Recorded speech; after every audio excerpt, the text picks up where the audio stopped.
آج کے اس جمعہ کے خطبے میں گفتگو کا موضوع ہے رمضان المبارک کا استقبال کیسے کیا جائے۔ ہم اور آپ اس بات کو جانتے ہیں کہ رمضان المبارک کا مہینہ 12 مہینوں میں سب سے افضل ترین مہینہ ہے۔ اس مہینے کے اندر نیکیوں کا درجہ اور لیول بڑھا دیا جاتا ہے ثواب کے اعتبار سے۔ اس مہینے میں ہی اللہ رب العالمین نے قرآن مجید کو نازل فرمایا۔ اس مہینے میں اللہ رب العالمین کا خاص فضل اور رحمت اس دنیا کی جانب رہتی ہے۔ اللہ رب العالمین اس دنیا سے شیاطین کو، جو شرکش اور بڑے شیاطین ہیں، ان کو رب العالمین قید کر دیتا ہے۔ وہ مہینہ بھی رمضان المبارک کا مہینہ ہے۔ بہت جلد ہم اور آپ کے درمیان میں اگر زندگی بخیر رہی تو یہ مہینہ ہمارے درمیان میں آئے گا، لیکن ایک سوال ابھرتا ہے کہ اس مہینے کے آنے سے پہلے ہم اور آپ کو کیا کرنا چاہیے، کس انداز میں اپنے آپ میں تبدیلی پیدا کرنی چاہیے، اپنے کاموں کو کس انداز میں ڈھالنا چاہیے، اس لیے کہ یہ مہینہ نیکیوں کا مہینہ ہے، برکت حاصل کرنے کا مہینہ ہے، صدقہ و خیرات کرنے کا مہینہ ہے، اللہ رب العالمین کی رضا، خوشنودی اور پسندگی کو حاصل کرنے کا مہینہ ہے۔ یہ وہ مہینہ ہے جس میں جنت کی بشارت سنائی جاتی ہے۔ یہ وہ مہینہ ہے جس میں جہنم سے ایک بڑی تعداد کو آزاد کیا جاتا ہے۔ اللہ رب العالمین کے اس مہینے میں اپنے بندوں پر خاص عنایت رہتی ہے۔ رب العالمین کی خاص توفیق اپنے بندوں کی جانب ہوتی ہے۔ بندوں کو چاہیے کہ اپنا زیادہ سے زیادہ وقت وہ عبادت میں لگائیں، زہد و تقوی حاصل کرنے میں لگائیں، صدقہ و خیرات کرنے میں لگائیں، اور اپنا وقت قرآن مجید کی تلاوت، تسبیح و تحلیل میں گزارنے کی کوشش کریں۔ ہم اور آپ کو رمضان المبارک کے استقبال سے پہلے اپنے آپ کو اس انداز میں ان نیکیوں کے دائرے میں سمیٹنے کی اور اپنے اندر نیکی حاصل کرنے کا جذبہ مکمل مقدار میں پیدا کرنے کی ہم اور آپ کو ضرورت ہے۔ رمضان المبارک کا استقبال اس لیے کیا جائے کیونکہ یہ مہینہ تربیت کا اور ٹریننگ کا مہینہ ہے، عظمت کا مہینہ ہے۔ اس مہینے میں ایک مومن کی، ایک مسلمان کی ٹریننگ کی جاتی ہے، تربیت کی جاتی ہے۔ 11 مہینوں میں ایک انسان مختلف گناہوں میں، مختلف گندے کاموں میں، گندی مجلسوں میں دھیرے دھیرے وہ بیٹھنا شروع کر دیتا ہے۔ اس کے درمیان میں بہت سارے گناہ آنے لگتے ہیں۔ اسلام سے دوری، نیکی کے کاموں سے سستی اور غفلت اس کے دل اور دماغ میں پیدا ہونے لگ جاتی ہے۔ رب العالمین نے یہ ایک عظیم مہینہ امت محمدیہ کے درمیان میں رکھا ہے تاکہ مسلمان اور مومن مرد و خواتین اس مہینے میں اپنے آپ کو نیکیوں سے لبریز کر سکیں اور اپنے دامن میں نیکیوں کا ایک لمبا ذخیرہ حاصل کر سکیں۔ تو رمضان کا مہینہ بے حد، بے انتہا عظیم مہینہ ہے۔ اس کی عظمت کا احساس اور اس کی قدر و منزلت کا لحاظ اس کی آمد سے، اس کے آنے سے پہلے ہی ہم اور آپ کو کرنا چاہیے۔ کئی مرتبہ ایسا ہوتا ہے رمضان المبارک کی جب ہم اور آپ کو خبر لگتی ہے کہ 1 ہفتہ بعد یا 2 ہفتہ بعد یا 10 دن بعد رمضان المبارک کا مہینہ شروع ہونے والا ہے، پھر ہم سوچتے ہیں چلو 2-4 دن اور ہیں، پھر اس کے بعد میں ہم مسجد کی جانب اپنا رخ کریں گے، قرآن مجید سے اپنا رشتہ جوڑیں گے اور نیکیوں کو حاصل کرنے کی کوشش کریں گے۔ مگر یہ سوچتے سوچتے رمضان المبارک کا مہینہ شروع ہو جاتا ہے۔ پھر ایسا ہوتا ہے ہم اور آپ کی زندگی میں کہ رمضان المبارک کے کئی روز کئی دن گزر جاتے ہیں اور ہم خاطر خواہ فائدہ اٹھا نہیں پاتے، ہم تیاری نہیں کر پاتے، پھر دھیرے دھیرے اپنے دوست و احباب کو آگے بڑھتے ہیں۔ خلاصہ یہ نکلا کہ ہم پیچھے رہ جانے والوں میں سے ہوتے ہیں۔ ہم آگے بڑھ کر رب العالمین کے اس مہینے کی، اس عظیم مہینے کی قدر نہیں کر پاتے ہیں۔ ہماری غفلت، ہماری سستی، ہماری بے اعتنائی، ہماری ناقدری، ہماری ناشکری، ہماری احسان فراموشی کی وہ داستان روزوں اور قیام پر آڑے پڑ جاتی ہے۔ ہم روزے چھوڑ جاتے ہیں، 2-4 دن کے لوگوں کو دیکھ لیتے ہیں، پھر رکھیں گے کیسا موسم ہے، کس انداز کا ہے، تراویح میں بھی جا نہیں پاتے ہیں صحیح سے، 1-2 دن کا ناغہ کرتے ہیں، کہیں ہم زیادہ تھک نہ جائیں، پریشان نہ ہو جائیں، بیمار نہ پڑ جائیں۔ یہ انداز اور یہ پریشانی ہم اور آپ کو اندر اندر یہ پریشان کرتی رہتی ہے۔ پھر ہم اور آپ ایک دوسرے کو دیکھتے دیکھتے تیار ہوتے ہیں۔ یہ تیار ہونا کوئی تیار ہونا نہیں ہے، اس انداز میں اپنے آپ کو نیکیوں کے لیے ڈھالنا کوئی بہت بڑا تیر مارنا نہیں ہے۔ اصل تو یہ ہے کہ جب ہم آپ کے درمیان میں، ہم اور آپ کے گھر میں کوئی مہمان آئے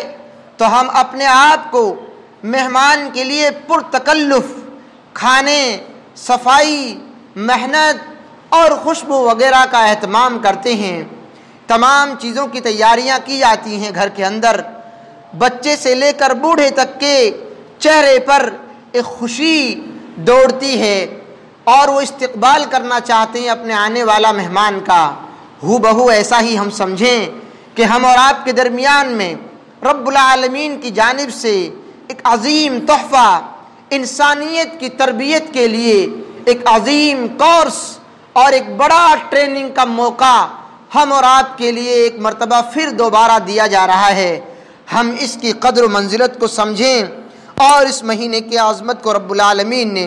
قرآن مجید میں اس انداز میں بیان فرمایا، شہر رمضان الذی انزل فیہ القرآن، کہ یہ وہ عظیم مہینہ ہے جس مہینے میں ہم نے اپنا کلام نازل فرمایا، قیامت تک کے لیے اپنا شیڈول، اپنا نظام، اپنا پیغام قرآن مجید کی شکل میں انسانیت کے درمیان میں بھیجا ہے۔ یہ وہ عظیم مہینہ ہے جس مہینے کے تعلق سے رب العالمین نے فرمایا، انا انزلناہ فی لیلۃ القدر وما ادراک ما لیلۃ القدر لیلۃ القدر خیر من الف شہر تنزل الملائکۃ والروح فیہا باذن ربہم من کل امر سلام ہی حتی مطلع الفجر۔ یہ سورہ قدر ہے جو عامہ پارہ کے اندر موجود ہے 30ویں پارے میں۔ رب العالمین نے فرمایا کہ بے شک ہم نے قرآن کریم کو، قرآن حکیم کو لیلۃ القدر باعزت اور خیر و برکت والی رات میں نازل فرمایا ہے۔ یہ رات شب برات کی رات نہیں ہے، یہ رات رمضان مبارک کے آخری 10 دنوں میں 21ویں رات، 23ویں رات، 25ویں رات، 27ویں اور 29ویں راتوں کو لیلۃ القدر کہا گیا ہے۔ ان میں سے ایک رات لیلۃ القدر کی رات ہوتی ہے اور اس رات کو تلاش کرنے کے لیے، اس رات کو پانے کے لیے، اس رات کو حاصل کرنے کے لیے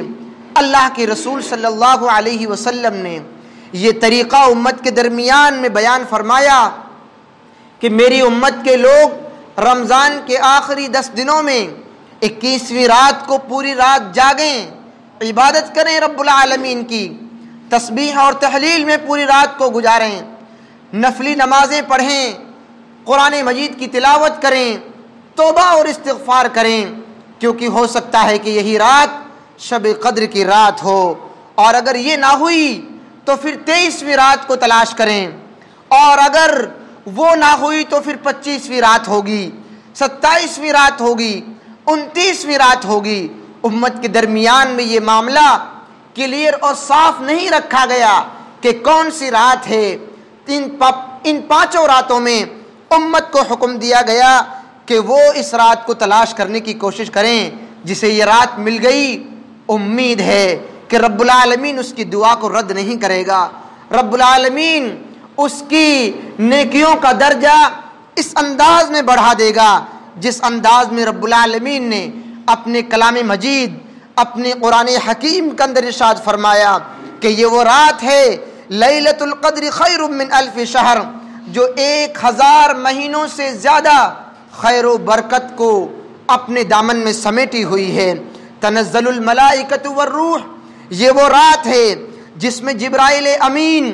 خود تشریف لاتے ہیں اس روئے زمین پر۔ یہ وہ رات ہے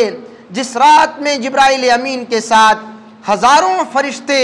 دنیا کے گلی گوچوں میں چکر لگانے کے لیے آتے ہیں اور پھر مومن بندوں کے اوپر رحمت نازل فرماتے ہیں۔ یہ رات ہلڑ بازی کی رات نہیں ہے، یہ رات چوراہوں پر رات گزارنے کی رات نہیں ہے، یہ رات کھانے اور پکانے کی رات نہیں ہے، یہ رات عبادت کی رات ہے، یہ رات سجدہ کرنے کی رات ہے، یہ رات قرآن و مجید کو پڑھنے کی رات ہے، توبہ اور استغفار کرنے کی رات ہے۔ الغرض معلوم یہ ہوا کہ یہ شب برات نہیں ہے بلکہ شب قدر ہے، جو رمضان المبارک کے مہینے میں آخری 10 دنوں میں حاصل کرنے کا، بٹورنے کا، تلاش کرنے کا حکم اللہ کے رسول صلی اللہ علیہ وسلم نے بیان فرمایا ہے۔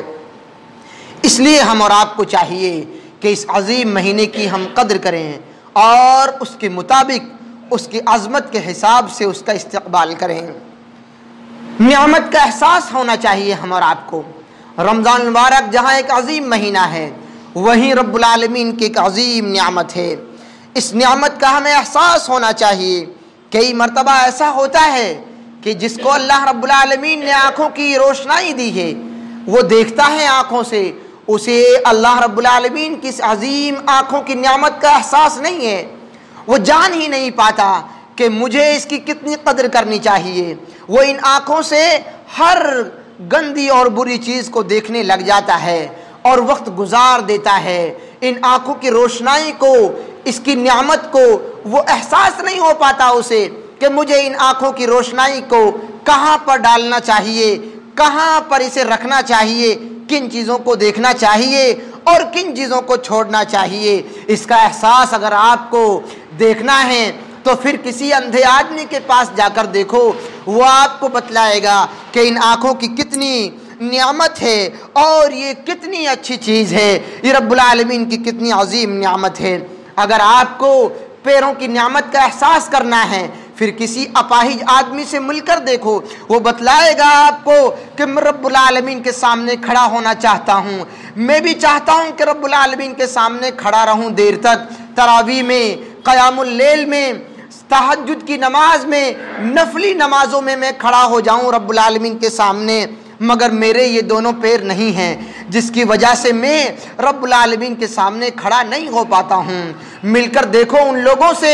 جن کے دونوں ہاتھ نہیں ہیں، ان کو احساس ہے ان دونوں ہاتھوں کا کہ وہ معصوم بچوں کی، وہ بیواؤں کی، وہ فقیروں کی مدد کرنا چاہتے ہیں ان ہاتھوں سے، مگر وہ چاہ کر بھی اپنی اس چاہ کو مکمل نہیں کر پاتے ہیں، کیونکہ انہیں رب العالمین کی نعمت کا احساس تو ہے مگر ان کے پاس رب العالمین کی نعمت نہیں ہے۔ ہم اور آپ ہیں، ہمیں قدر کرنی چاہیے رب العالمین کی نعمتوں کی۔ آنکھ رب العالمین کی نعمت ہے، ہاتھ رب العالمین کی نعمت ہے، پیر رب العالمین کی عظیم نعمتوں میں شمار ہونے والی چیزوں میں سے ہے۔ اور اسی طریقے سے رب العالمین کی عظیم نعمت رمضان المبارک کا مہینہ بھی ہے۔ ہمیں رب العالمین کی اس نعمت کا احساس کر کے ذمہ داری کے ساتھ اس ذمہ داری کو اٹھاتے ہوئے اپنے نفس کے اندر، اپنے دل کے اندر، اپنے دماغ کے اندر اس احساس کو جگا کر کہ یہ رب العالمین کی نعمت ہے، اس نعمت کی قدر کرنی چاہیے اور قدر کرنے کا جذبہ پیدا کرنا چاہیے تاکہ ہم رب العالمین کی صحیح انداز میں اس نعمت کی قدر کر سکیں۔ رب العالمین نے سورہ ابراہیم کی آیت نمبر 7 میں ارشاد فرمایا وَإِن تَأَذَّنَ رَبُّكُمْ لَإِن شَكَرْتُمْ لَأَزِيدَنَّكُمْ وَلَإِن كَفَرْتُمْ إِنَّ عَذَابِي لَشَدِيدٌ کہ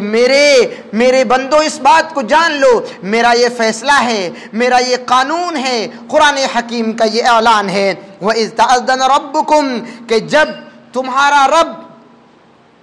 تمہارا پروردگار تمہیں آگاہ کر رہا ہے، تمہیں اس بات سے متنبہ کر رہا ہے، تمہیں اس بات سے چوکنا کر رہا ہے، ڈرا رہا ہے اس بات سے لئن شکرتم اگر تم نے شکر گزاری کی، رب العالمین کی نعمتوں کا احسان مانا اور احسان فراموشی نہیں کی بلکہ احسان مندی کی، شکر گزاری کی، رب العالمین کی نعمتوں کی قدر کی، لأزیدنکم رب العالمین کا یہ وعدہ ہے کہ میں قدردانوں کو، احسان مند لوگوں کو، شکر گزار لوگوں کو لأزیدنکم میں اور زیادہ دیتا ہوں، میں اور زیادہ عطا کرتا ہوں۔ جہاں میرا یہ قانون ہے، جہاں میرا یہ فیصلہ ہے کہ شکر گزار لوگوں کو میں اور مزید عطا کرتا ہوں، احسان مند لوگوں کو میں اور اپنی نعمتیں عطا کرتا ہوں، وہیں پر میرا یہ فیصلہ بھی ہے وَلَئِن كَفَرْتُمْ إِنَّ عَذَابِي لَشَدِيدٌ کہ اگر کسی نے ناشکری کی، میری نعمتوں کی ناقدری کی، میری نعمتوں سے بے اعتنائی برتی، میری نعمتوں سے روگردانی کی، میری نعمتوں کو پسے پشت ڈال دیا، میری نعمتوں کا صحیح انداز میں اسے احساس نہیں ہو پایا، وَلَئِن كَفَرْتُمْ وہ ناشکری کرتا رہا، إِنَّ عَذَابِي لَشَدِيدٌ تو یقیناً بے شک جان لو اس بات کو، عذابی میرا عذاب بہت سخت ہے۔ یعنی رب العالمین کی نعمتوں کی ناقدری کرنے پر، بے اعتنائی کرنے پر، رب العالمین کی نعمتوں کو اگنور کرنے پر رب العالمین انسانوں کو اگنور کر دیتا ہے، رب العالمین اپنا عذاب نازل کرتا ہے ایسے بندوں پر۔ تو کہیں ایسا نہ ہو کہ رب العالمین کی نعمت رمضان المبارک ہمارے درمیان میں آئے اور جو آ رہا ہے ہمارے درمیان میں ہم اس کا استقبال نہ کر پائیں، صحیح انداز میں اس نعمت کا احساس ہم اور آپ کے دل میں جاگ نہ پائے اور اس کی جتنی قدر کرنی چاہیے وہ قدر ہم اور آپ کے دل میں نہ جاگ پائے تو جان لیجئے یہ بڑی بدنصیبی کی بات ہوگی، بڑی محرومی کی بات ہوگی۔ رب العالمین نے ایک اور مقام پر سورہ ابراہیم ہی کے اندر 28 اور 29ویں آیت میں ارشاد فرمایا أَلَمْ تَرَ إِلَى الَّذِينَ بَدَّلُوا نِعْمَةَ اللَّهِ كُفْرًا وَأَحَلُّوا قَوْمَهُمْ دَارَ الْبَوَارِ جہنم یصلونہا وبئس القرار کیا آپ نے ان کی طرف نظر نہیں ڈالی؟ کیا آپ نے ان لوگوں کو نہیں دیکھا جنہوں نے اللہ رب العالمین کی نعمت کے بدلے میں ناشکری کر ڈالی، رب العالمین کی نعمتوں کی قدردانی نہیں کی، احسان مندی نہیں کی، بلکہ وہ رب العالمین کی نعمتوں سے دور رہنے لگے اور اپنی قوم کو ہلاکت کے گھر میں انہوں نے اتار دیا، اپنے آپ کو اور اپنی قوم کو تباہ و برباد کر ڈالا۔ یقیناً جہنم میں جس میں یہ سب جانے والے ہیں جو بدترین لوگ ہیں، رب العالمین نے صاف ارشاد فرمایا ان دو آیتوں کے اندر کہ رب العالمین کی نعمتوں کی قدر نہ کرنے والوں کو رب العالمین ہلاکت اور تباہی میں ڈال دیتا ہے۔ ہم اور آپ کو چاہیے کہ اس نعمت کا احساس کرتے ہوئے ہم رمضان المبارک کے مہینے کے اندر روزوں کا اہتمام کریں، نمازوں کا اہتمام کریں، صدقہ و خیرات کا اہتمام کریں، دعا کا اہتمام کریں، توبہ اور استغفار کا اہتمام کریں، اپنی زبان کو ذکر الہی سے تر رکھنے کی کوشش کریں، توبہ کریں اپنے گناہوں سے، تلاوت کریں قرآن حکیم کی، اپنے گناہوں سے مغفرت طلب کریں، رب العالمین کی رحمت کو مانگیں۔ رب العالمین کی نعمتوں میں جو بہترین نعمت ہے رمضان المبارک کا مہینہ، اور اس سے بڑھ کر ایک عظیم نعمت ہے اسلام کی نعمت، دین کی نعمت، اسے مضبوط کریں، اس کے عقیدے کو حاصل کریں، اس عقیدے کو اپنی زندگی میں، اپنے دل کے اندر، اپنے دماغ کے اندر بٹھائیں، کیونکہ اگر دین نہیں ہے، دین کا عقیدہ نہیں ہے ہم اور آپ کے دل میں، تو کئی مرتبہ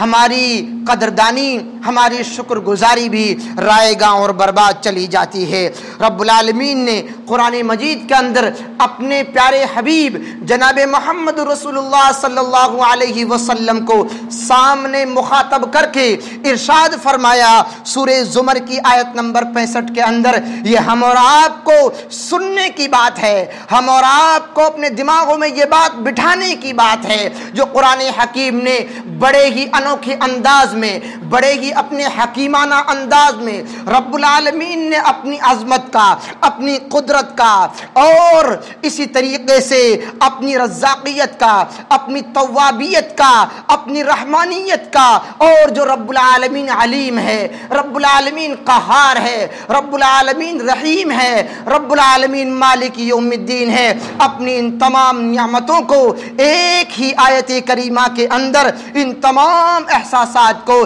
انسان کے دل میں جگانے کے لیے رب العالمین نے اپنے پیارے نبی جناب محمد رسول اللہ صلی اللہ علیہ وسلم کو مخاطب کر کے ارشاد فرمایا کہ نبی پاک صلی اللہ علیہ وسلم لوگوں کو اپنی جانب سے اور اپنی طرف سے اپنی جانب نسبت کر کے یہ پیغام دے دو لوگوں کی جانب کہ وَلَقَدْ أُوحِيَ إِلَيْكَ وَإِلَى الَّذِينَ مِن قَبْلِكَ لَئِنْ أَشْرَكْتَ لَيَحْبَطَنَّ عَمَلُكَ وَلَتَكُونَنَّ مِنَ الْخَاسِرِينَ۔ یہ سورہ زمر کی آیت نمبر 65 ہے۔ 24ویں پارے میں آپ اس کو پڑھ کر دیکھیں، رونگٹے کھڑے کر دینے والی یہ آیت کریمہ کا ترجمہ ہم اور آپ کے کانوں میں پڑے، ہم اور آپ کی زندگیوں میں تبدیلی نہ آئے، ہم اور آپ اپنے کاموں کو تبدیل نہ کریں، ہمارے احساسات میں پلٹی نہ آئے، ہماری جو انداز ہے دن اور رات کو گزارنے کا اس میں تبدیلی نہ آئے، تو پھر آپ جان لیں کہ ہمارا ایمان بہت کمزور ہے۔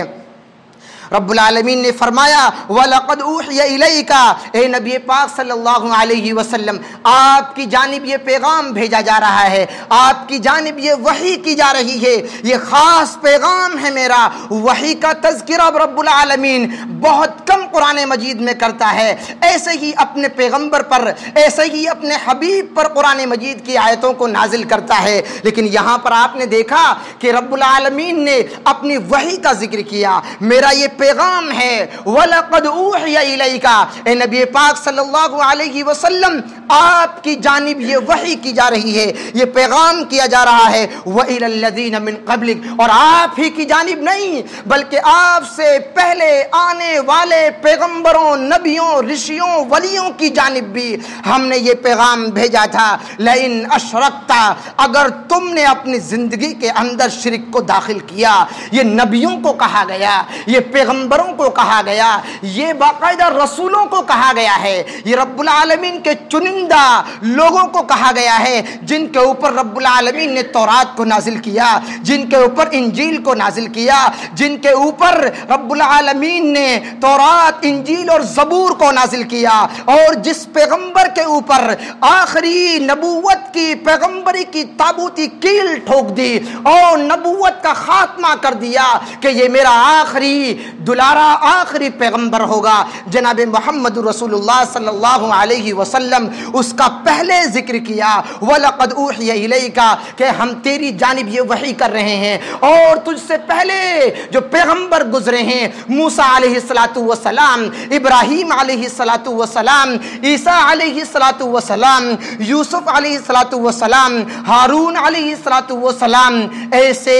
ان گنت 1,00,000 کم و بیش 24,000 انبیاء کرام کی جانب یہ وحی ہم نے کی ہے کہ لئن اشرکتا، اگر تم تمام پیغمبروں نے اپنی زندگی کے اندر شرک داخل کر لیا، لیحبطن عملک، یہ اگر جملہ عربی میں بنایا جائے تو لیحبطن بھی بنا سکتے ہیں، لیکن رب العالمین نے لیحبطن نون ثقیلہ کا استعمال کیا ہے جو تاکید کے لیے لایا جاتا ہے، جس میں اردو والے اپنی گرامر میں اس بات کو لکھتے ہیں کہ جب یہ نون ثقیلہ تشدید والا یہ نون کسی ورب کے آخر میں لگا دیا جائے جو کہ فیوچر کا سینٹینس ہوتا ہے جس میں پریزنٹ کے بھی معنی پائے جاتے ہیں، اگر یہ تشدید والا نون کسی ورب کے لاسٹ میں ایڈ کر دیا جائے تو اس میں البتہ یقیناً ہرگز اور ضرور بھی ضرور کا ترجمہ پیدا ہو جاتا ہے۔ اب اس ترجمے کو آپ کر دیکھیں، لَيَحْبَطَنَّ عَمَلُكَ، ضرور بھی ضرور، البتہ یقیناً بے شک آپ کے گناہ بھی رائے گاں مٹا دیے جائیں گے، برباد کر دیے جائیں گے۔ یہ پیغمبروں سے کہا گیا ہے کہ اگر تم نے اپنی زندگی کے اندر شرک کو داخل کیا، لَيَحْبَطَنَّ عَمَلُكَ، تو ہم ضرور بھی ضرور، یقیناً بے شک، البتہ ہم تمہارے گناہوں کو، ہم تمہاری نیکیوں کو، تمہارے نامہ اعمال کو مٹا دیں گے اور اس کے اندر ہم کوئی چیز داخل نہیں کریں گے۔ اور آپ کا پھر ٹھکانہ کیا ہوگا؟ لَيَكُونَنَّ مِنَ الْخَاسِرِينَ، یہاں پر بھی نون ثقیلہ کا استعمال ہوا، لَيَكُونَنَّ،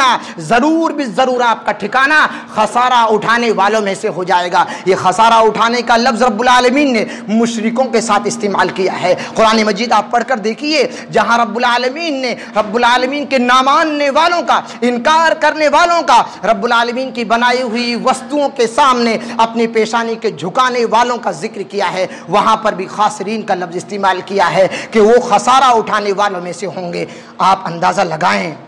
کہ اگر ہم رمضان مبارک کے مہینے میں رب العالمین کی نعمت کا احساس کریں، رب العالمین کے مہینے کی قدردانی کریں، اور پھر اس کے ساتھ ساتھ ہماری زندگی میں شرک موجود رہے، ہماری زندگی میں بدعت موجود رہے، ہم نمازیں پڑھتے رہیں، ہم شرک بھی کرتے رہیں، ہم رب العالمین کے سامنے روزہ رکھتے رہیں، افطار کرتے رہیں، سحری وقت پر کرتے رہیں، اور ہم گناہوں سے بچ جائیں، مگر شرک ہمارے زندگی میں جو داخل ہے اس شرک کو ہم کرتے رہیں، اس سے باز نہ آئیں، تو جان لیجئے کہ ہماری نیکیاں کامیاب نہیں ہو پائیں گی، ہمارے روزے قبول نہیں ہو پائیں گے، ہماری سحری کی برکت ہم کو کوئی فائدہ نہیں دے پائے گی، ہمیں رات میں جگنا اور دن میں بھوکا رہنا ہم اور آپ کو کوئی فائدہ نہیں دے پائے گا، کیونکہ جب پیغمبروں کو فائدہ نہیں مل پایا، جب رشیوں کو فائدہ نہیں مل پایا، جب رسولوں کو فائدہ نہیں مل پایا، تو ہم اور آپ کس ڈھاک کے پتے ہیں، ہم کس کھیت کی مولی ہیں، ہماری نیکیوں میں اتنا دم کہاں ہے، رب العالمین کے سامنے ہمارا زہد و تقوی اتنا کہاں ہے کہ ہم نبیوں کا مقابلہ کر سکیں۔ رب العالمین نے تو صاف ہم اور آپ کا ذکر ہی نہیں کیا، بلکہ امت کا ذکر نہیں کیا، کسی بھی نبی کی امت کا ذکر نہیں کیا، بلکہ امت کے رہنماؤں کا، لیڈروں کا، پیغمبروں کا اور رسولوں کا ذکر کر کے ارشاد فرمایا کہ اگر یہ رہنما بھی اپنی زندگی کے اندر شرک کو داخل کریں گے تو ان کی زندگی سے ان کی نیکیاں ختم کر دی جائیں گی۔ حبطہ کا معنی ہوتا ہے مٹانا، لا يحبطن عملک، کہ ان کی نیکیاں ان کے نامہ اعمال سے مٹا دی جائیں گی، وَلَتَكُونَنَّ مِنَ الْخَاسِرِينَ، اور بالیقین وہ خسارہ اٹھانے والوں میں سے ہوں گے۔ تو انہی چند باتوں پر میں اپنی بات کو ختم کرتا ہوں۔ ہم اور آپ کو چاہیے کہ ہم اپنے رمضان مبارک کی قدر کریں، اپنی زندگی سے شرک کو ختم کریں، چاہے ہمارے سماج کی ناک کٹے، ہماری خود کی عزت رہے یا نہ رہے، مگر رب العالمین کی عزت کی خاطر، اپنی دین کی عزت کی خاطر، اپنی قبر کو منور کرنے کے خاطر، اپنے حشر کے میدان میں کامیابی کے خاطر اپنی زندگی سے شرک کو، بدعت کو ختم کر لیجئے۔ رب العالمین سے دعا گو کہ الہ العالمین ہم تمام انسانوں کو صحیح انداز میں قرآن و سنت پر عمل پیرا ہونے کی توفیق نصیب فرما۔ الہ العالمین صحیح انداز میں شرک کو پہچاننے کی توفیق نصیب فرما، پہچاننے کے بعد اس کو اپنی زندگی سے ختم کرنے کی توفیق نصیب فرما۔ الہ العالمین ہمیں بدعت کو پہچاننے کی توفیق نصیب فرما۔ الہ العالمین پھر ان تمام بدعت و خرافات کو اپنی زندگیوں سے ختم کرنے کی توفیق نصیب فرما۔ الہ العالمین جو اسلام کا روپ دھار کر، نیکیاں اور ثواب کا لیبل لگا کر جو بدعتیں اور خرافات ہمارے سماج میں آ گئی ہیں، کئی مرتبہ ہم ان کا منبر سے ذکر کرنے پر بھی کتراتے ہیں کہ ہماری قوم ہمارے اوپر بھڑک جائے گی۔ الہ العالمین ان تمام بدعت و خرافات کو سمجھنے کی توفیق نصیب فرما، ان تمام چیزوں سے ہم کو بچنے کی توفیق نصیب فرما، اور بچنے کے بعد خالص اپنے دین پر، خالص اپنی توحید پر جم کر زندگی گزارنے کی توفیق نصیب فرما۔ جب تک تو ہمیں زندگی کے اندر رکھے تو ہمیں اسلام پر زندہ رکھ، اور جب ہمیں اپنے پاس بلا تو ہماری زبانوں پر کلمہ طیبہ لا الہ محمد رسول اللہ کے کلمات